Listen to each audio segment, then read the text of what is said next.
जय हिंद दोस्तों। आज हम बात करने वाले हैं असम की टू चाइल्ड पॉलिसी के बारे में। कभी सोचा है कि क्या हो अगर आपके परिवार में कितने बच्चे हैं ये बात तय करने लगे कि आपको सरकारी नौकरी मिलेगी या नहीं? जी हाँ, ये कोई काल्पनिक सवाल नहीं है, बल्कि असम की नई और काफी विवादास्पद दो बच्चों की नीति की हकीकत है। तो आज हम इसी पॉलिसी की हर परत को खोलकर देखेंगे। तो इस पॉलिसी का निचोड़ क्या है? मतलब बहुत सीधा और साफ है। 2 से ज्यादा बच्चे होने का मतलब है कि कुछ सरकारी फायदों और मौकों से हाथ धोना पड़ सकता है।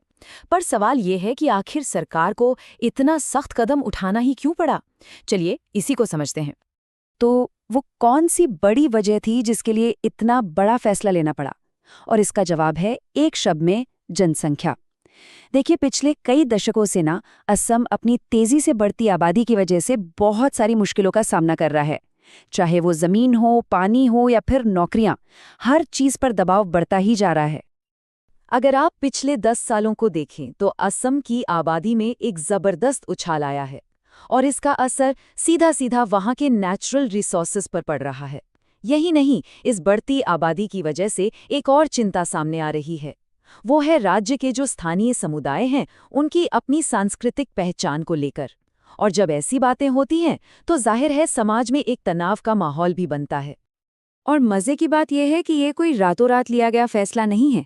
असम सरकार असल में 2017 से ही इस पर काम कर रही थी।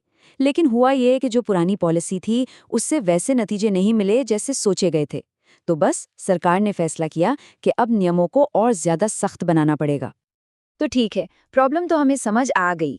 अब जरा देखते हैं कि सरकार ने इसका सल्यूशन क्या निकाला है। ये जो नई बदली हुई टू चाइल्ड पॉलिसी है, ये आखिर है क्या और इसके असली मकसद क्या है? एक बात तो साफ है, ये पॉलिसी सिर्फ पॉपुलेशन कंट्रोल के बारे में नहीं है। इसका असली मकसद है सरकारी नौकरियों, पॉलिटिक्स में हिस्सेदारी और जो सरकारी योजनाएं हैं, इन सब को परिवार के साइज से जोड़ देना, ताकि राज्य के लिए एक सस्टेनेबल, एक टिकाऊ भविष्य बनाया जा सके। तो इसके पीछे की सोच काफी बड़ी है, जैसे औरतों और बच्चों की सेहत को बेहतर बनाना, गरीबी को कम करना और ये पक्का करना कि जो डेवलपमेंट स्कीम्स हैं उनका फायदा सबको मिले। बेसिक आइडिया ये है कि अगर परिवार छोटे होंगे तो लोगों की जिंदगी का स्तर भी बेहतर होगा। ठीक है, अब आते हैं सबसे जरूरी सवाल पर कि भाई ये पॉलिसी असल में असर किस पर डालेगी और कैसे डालेगी। चलिए इसके रूल्स और जो इसमें छूट दी गई है उसे समझते हैं। तो जैसा मैंने कहा, ये पॉलिसी सिर्फ सरकारी नौकरियों तक ही सीमित नहीं है। इसका दायरा असल में काफी बड़ा है। मतलब अगर कोई लोकल पंचायत या म्यूनिसिपैलिटी का चुनाव लड़ना चाहता है या फिर सरकार की किसी वेलफेयर स्कीम का फायदा लेना चाहता है, तो उसे भी इस नियम को मानना ही होगा। लेकिन यहाँ एक बहुत बड़ा ट्विस्ट है। ये पॉलिसी हर किसी पर एक जैसे लागू नहीं होती। सरकार ने कुछ कम्युनिटीज को, जैसे कि शेड्यूल्ड कास्ट, शेड्यूल्ड ट्राइब्स, जो टी गार्डन्स में काम करने वाली ट्राइब्स हैं, और मटका मोरन जैसे कुछ खास स्वदेशी समूहों को इससे बाहर रखा है, मतलब उन्हें छूट दी है। और इसके पीछे सरकार का तर्क ये है कि इन समुदायों को डेवलपमेंट और प्रोटेक्शन की खास जरूरत है। तो अब जब हम रूल्स और उसमें मिलने वाली छूट दोनों को समझ चुके हैं, तो चलिए अब सिक्के के दोनों पहलू देखते हैं। मतलब इस पॉलिसी के क्या फायदे हो सकते हैं और जो लोग इसकी आलोचना कर रहे हैं वो क्या सवाल उठा रहे हैं। जो लोग इस पॉलिसी को सपोर्ट करते हैं उनका कहना है कि ये असम के भविष्य के लिए एक गेम चेंजर हो सकती है। उनका मानना है कि इससे सिर्फ रिसोर्सेज पर बोझ ही कम नहीं होगा, बल्कि छोटे परिवारों में औरतों को बेहतर हेल्थ और एजुकेशन के मौके मिलेंगे और जाहिर है इससे वो और ज़्यादा मजबूत बनेंगी। वहीं दूसरी तरफ जो क्रिटिक्स हैं उनकी अपनी चिंताएं हैं और उनका सबसे बड़ा सवाल उठता है इक्वालिटी को लेकर। वो ये पूछते हैं कि भाई, कुछ कम्युनिटीज को छूट देना क्या हमारे संविधान के राइट टू इक्वालिटी के खिलाफ नहीं है? और एक डर ये भी है कि ऐसे नियम समाज में अलग अलग ग्रुप्स के बीच टेंशन पैदा कर सकते हैं।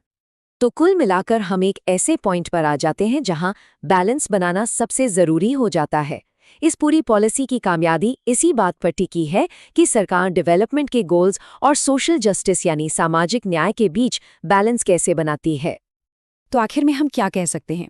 यही कि ये पॉलिसी पॉपुलेशन को कंट्रोल करने के लिए एक बोल्ड स्टेप तो है, पर साथ ही सोशल जस्टिस और व्यक्तिगत अधिकारों के जो सवाल हैं वो इसे काफ़ी विवादास्पद बना देते हैं। ये असम के भविष्य के लिए एक बहुत ज़रूरी कदम हो सकता है, लेकिन इसकी राह मुश्किलों से भरी है। और यही सवाल इस पूरी बहस के सेंटर में है। क्या डेवलपमेंट के नाम पर किसी के पर्सनल राइट्स को कम किया जा सकता है? ये एक ऐसा सवाल है जिसके बारे में सोचना बहुत ज़रूरी है। अब इस नीति का भविष्य क्या होगा, ये तो आने वाला वक्त ही बताएगा। ऐसी ही जानकारी के लिए सब्सक्राइब कीजिए ऑल कैन स्टडी को। Thank you. चलिए नेक्स्ट वीडियो पर मिलते हैं।